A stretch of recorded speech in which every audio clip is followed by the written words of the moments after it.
ભરૂચ લોકસભા બેઠક પર ભાજપ 5 લાખ મતોની સરસાઈથી જીતશે।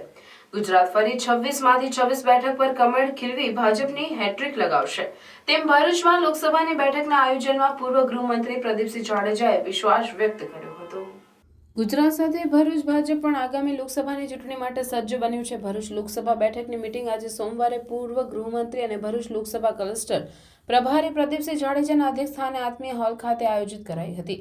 બેઠક પહેલા પૂર્વ ગૃહમંત્રી ભરૂચ જિલ્લા ભાજપ સંગઠન હોદ્દેદારો પ્રભારીઓના હસ્તે હોસ્ટેલ ગ્રાઉન્ડ ખાતે વોલ પેઇન્ટિંગનો કાર્યક્રમ યોજાયો હતો, જેમાં ભાજપના ઉમેદવાર તરીકે કમળની દિવાલ પર અંકિત કરી ભરૂચ લોકસભા માટે ભાજપનું આયોજન અને તૈયારીનો શંખનાદ કરવામાં આવ્યો હતો।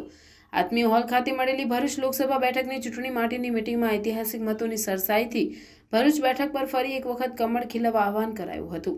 બેઠક બાદ પૂર્વ ગૃહમંત્રી પ્રદીપસિંહ જાડેજાએ જણાવ્યું હતું કે ફરી એકવાર મોદી સરકારના સંકલ્પ સાથે અયોધ્યામાં 500 વર્ષના સંઘર્ષ બાદ રામ મંદિરની સ્થાપના સાથે રામ રાજ્યની શરૂઆત દેશમાં થઈ છે। વિશ્વમાં ભારત ત્રીજી મહાસત્તા બને તેવો 125 કરોડ ભારતીયો અને ભાજપે નિર્ધાર કર્યો છે। મોદી સરકારના નેતૃત્વમાં વર્ષ 2014-2019માં દેશમાં વિકાસ કૂચનો લાભ અને ફળ ભરૂચ લોકસભા બેઠકને પણ મળ્યા છે। ફરી વખત ગુજરાત 26માંથી 26 બેઠક ભાજપને આપી હેટ્રિક બનાવવા જઈ રહ્યું છે, ત્યારે ભરૂચ જિલ્લા ભાજપ સંગઠને વિશ્વાસ વ્યક્ત કર્યો છે કે ભરૂચ લોકસભા બેઠક પર ભાજપ 5 લાખ મતોથી વિજય બનશે। જો કે પૂર્વ ગૃહમંત્રીએ ભરૂચ બેઠક પર ઉમેદવારને લઈ આ નિર્ણય ભાજપ પાર્લામેન્ટરી બોર્ડ નક્કી કરશેનું જણાવી ભરૂચ બેઠક પર ચૂંટણી લડવા ઈચ્છુક આપના ચૈતર વસાવા, કોંગ્રેસના મુમતાઝ પટેલ અંગે મીડિયાને માત્ર ભાજપનું કમળ જ મોદી સરકારના નેતૃત્વમાં ખીલી ઉઠવાનો મત રજૂ કર્યો હતો। ભરૂચ જિલ્લા ભાજપ પ્રમુખ મારુતિસિંહ અટુદરિયાએ ભરૂચ લોકસભા બેઠક માટે આજે આયોજન અને કમળ પેઇન્ટિંગ સાથે જિલ્લા ભાજપ સંગઠન વિજય વિશ્વાસના સંકલ્પ સાથે કામે લાગી ગયું હોવાનું કહ્યું હતું। બેઠક અને વોલ પેઇન્ટિંગ કાર્યક્રમમાં લોકસભા પ્રભારી અજીત ચોકસી, સંગઠન પ્રભારી અશોક પટેલ, સંયોજક યોગેશ પટેલ, નર્મદા જિલ્લા પ્રમુખ ઘનશ્યામ પટેલ, મહામંત્રી નિરલ પટેલ, ફતેહસંગ ગોહિલ, વિનોદ પટેલ, ધારાસભ્ય રમેશ મિસ્ત્રી, જિલ્લા પંચાયત પ્રમુખ મહેન્દ્રસિંહ વાસદિયા, પાલિકા પ્રમુખ વિભૂતિબેન યાદવ સહિત સંગઠનના હોદ્દેદારો, પદાધિકારીઓ, આગેવાનો અને કાર્યકરો હાજર રહ્યા હતા।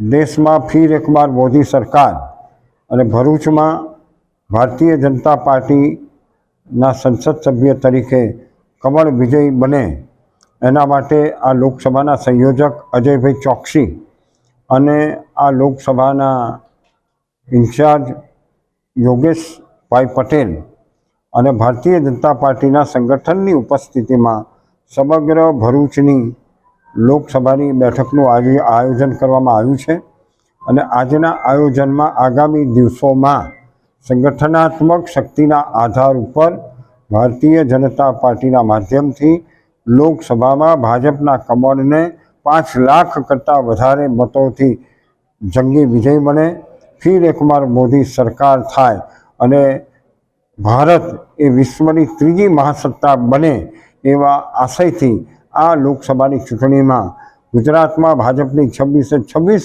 સીટોમાં ભારતીય જનતા પાર્ટીનું કમળ વિજય બને એ આયોજન માટે આજની બેઠક બોલાવવામાં આવી છે। આજરોજ ભરૂચ લોકસભા મત વિસ્તારના ભરૂચ વિધાનસભા ક્ષેત્ર ખાતે વોલ પેઇન્ટિંગનો કાર્યક્રમ ટ્રસ્ટ પ્રભારી શ્રી પ્રદીપસિંહજી જાડેજા સાહેબ, લોકસભા પ્રભારી અજયભાઈ ચોકસી સાહેબ, ભરૂચ સંગઠન પ્રભારી શ્રી અશોકભાઈની આગેવાનીમાં વોર્ડ નંબર 8 ખાતે યોજવામાં આવેલો છે। સમગ્ર લોકસભા વિસ્તારમાં આ જ રીતે વોલ પેઇન્ટિંગનો ભારતીય જનતા પાર્ટીના કમળ ચિતારવાનો પ્રોગ્રામ ભારતીય જનતા પાર્ટી દ્વારા ચાલુ છે। ત્યારે સૌ મીડિયા મિત્રોને વિનંતી કરું છું કે ભારતીય જનતા પાર્ટી જે રીતે લોકોના કામ કરીને મત મેળવવા આગળ વધી રહી છે, આપ લોકો પણ ભારતીય જનતા પાર્ટીના સાથ સહકાર આપશો। અસ્તુ ભારત માતા કી જય, વંદે માતરમ।